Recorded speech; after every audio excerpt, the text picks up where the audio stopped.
Hey everyone, it's Bradley, the portly gentleman, back again with another video.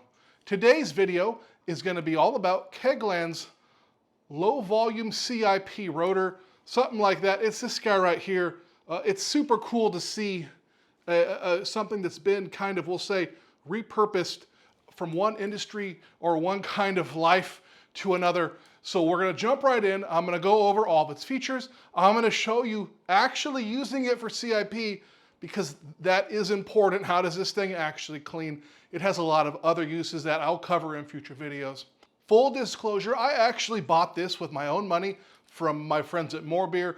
I ordered some ingredients or a couple recipe kits, and to get free shipping, I had to spend another couple of bucks. This is $15, so yeah, I got one because Morebeer's evil. Let's get into it, but first I have to ask, please like, comment, and subscribe to my channel. Honestly, if you guys share the video, I'll suck. Anyways, just share the video, like, comment, subscribe. Let's jump into the review. Research it, mash it, boil it, ferment it, drink it, analyze it, share it. Home brewing is good. All right, here is what's included in the packaging. Nothing too special, but I figured I'd share it. Here I am assembling it. There's this threaded adapter that screws in with this 1/2-inch nut, and that gets you to a barb fitting, super easy. Screw it in. Doesn't have to be crazy tight, but get it pretty tight. And then you slip on the silicone. I do wish there was clamps included with this. It's a big omission on Kegland's part. Here it is up close, kind of hard to focus here, but that is the rotor itself. That is what directs the water up and away from the head itself. That green thing is the nozzle. There is room to upgrade in the future, I believe. Kegland is being quiet though, and honestly, if you didn't know, this is a sprinkler. Literally, it's a sprinkler.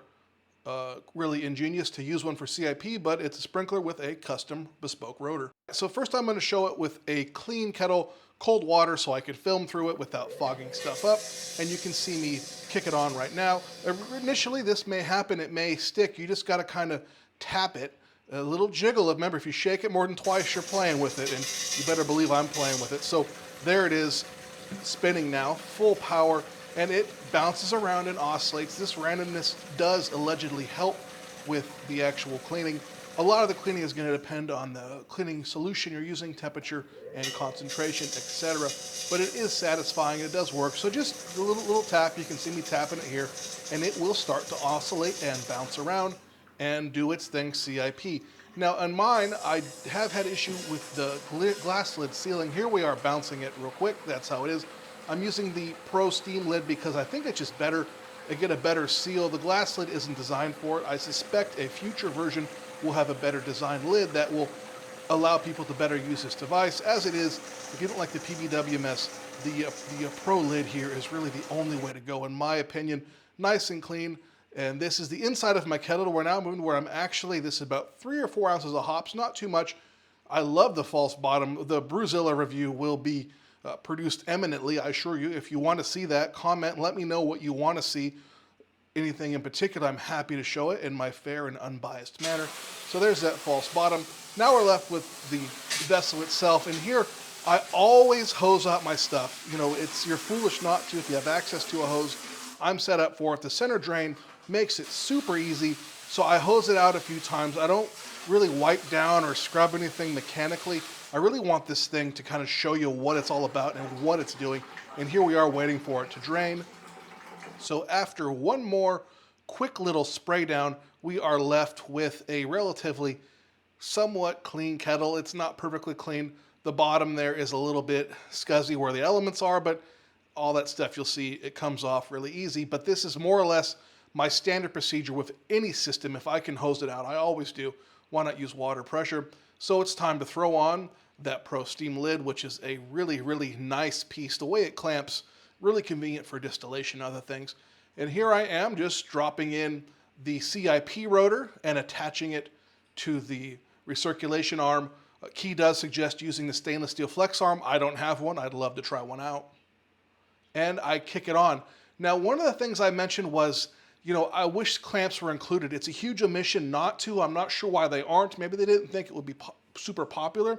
But mine, you'll see it here. It actually falls off the bottom. When that silicone got hot, And I am using the upgraded pump in mine because I'm Bradley. I'm not messing with the stock pump, although it worked. The upgraded one's better, but there it is. It just fell off.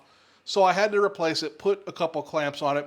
And you can see now we are Rotor CIPing, and it just bounces around the side of there.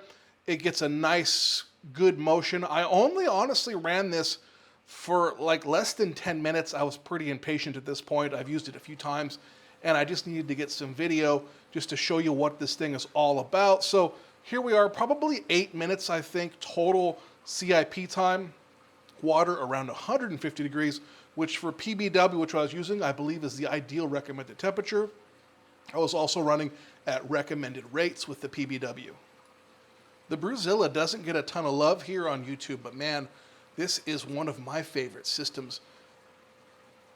It definitely has fit and finish anymore, and it is well put together. And the way Kegland is building out the ecosystem, it's just super impressive at this price point, all the stuff they're able to bring you. So here we are. It's time for the big reveal. What does it look like inside after 8 minutes of CIP? Maybe it was 9. Nobody, you know, it's YouTube. It could have been an hour, but really, no, it was like 8 minutes. So here we are. We're going to pop the lid off and look inside of here. And at first glance, if we were in focus, you'd see it's relatively clean. But I'll be honest, I always come through and give everything a wipe. Of course, the bottom there where the elements are, that's submerged in water. So the only way to take care of that is to scrub it by hand. And literally, I give it a quick little rinse just because I wanted to see how good of a job it was. And there's still a little bit of residue on there. It's not stuck though. It just needs a tiny bit of agitation. And what I mean by agitation is I like to take, you know, the blue kind of Costco shop towels. I find they're a little bit heavier, a little bit better and more robust. And I'll just take one of those and I will just literally wipe it out with that thing. And that just really seems to clean all of my stuff just so. So one more little rinse. I really like to show rinsing footage. It's so clean. And you can see a little bit of that residue I was talking about. This is very normal. I wouldn't expect anything with PBW to be perfectly clean. So that's the wipe. It kind of dries it too at the same time. It's 2 for 1. It gets all the crud off of it. I'll usually rinse it again just because why not? The bottom wipes up super easily. Honestly, it's not a big deal, and mine has some hard water or beer stone or something left on those elements where they are underneath the bottom. That's normal. I don't feel a need to clean it. But this is what we're left with, is just a nice clean vessel. I'm showing you guys this in real time to get an idea of what you're kind of left with. And there's the rinse. You can see now after the wipe in the sides, super easy. It comes out really beautiful. There's a lot of room left for Kegland to improve this, and I really hope that they do. There's a lot of changes that can be made. But this is one thing. It definitely beats getting in there and scrubbing with hot PBW or just running it down with the side. You're free to do other stuff while you're cleaning that. Clean in place solution CIP really, really is something that everyone should experience, and the price point of this really makes it accessible to everybody. All right, so that's kind of my impressions of it. Don't let me think that I feel negative about this. This actually works pretty well for unit tanks. I'm still testing it kind of in an ongoing fashion. I do think that it does work better on smaller unit tank vessels. There is a lot of room for Kegland to improve this. I would very much like them to see scale a larger sprinkler up essentially and sell one that is designed for use with higher volume pumps. Still not crazy, but some of the more powerful, commonly available homebrewing pumps. I think that would be a big game changer for unit tanks and really just make everyone's life a lot better. That's for damn sure. Do you have any other questions about CIP? Obviously, I've shown this only being used in the Brewzilla Gen 4. It does work in various other fermenters, unit tanks, and on many other homebrewing systems. If you guys want to see that, comment below. All right, everyone. Thank you so much for watching to the end. I really appreciate it. Remember, like and subscribe. Links to the product down below if you want to pick one up from Morebeer, which is Kegland's main US distributor. They do have another one, but I've never dealt with them, so I just can't recommend them. If you want to get directly from Kegland, of course, I will link that as well below. Thank you so much. Remember, homebrewing is good, and I'll see you real soon. So, it's a sprinkler. No one, do you know that? I was recently showering in a cornfield in Idaho, and it hit me. This is a sprinkler. You know, I saw Key's video, and it didn't hit me. I got it in person. I was like, man, this is a sprinkler. And then, like I said, there was a cornfield where I took a shower in Idaho weeks ago. And it's a sprinkler.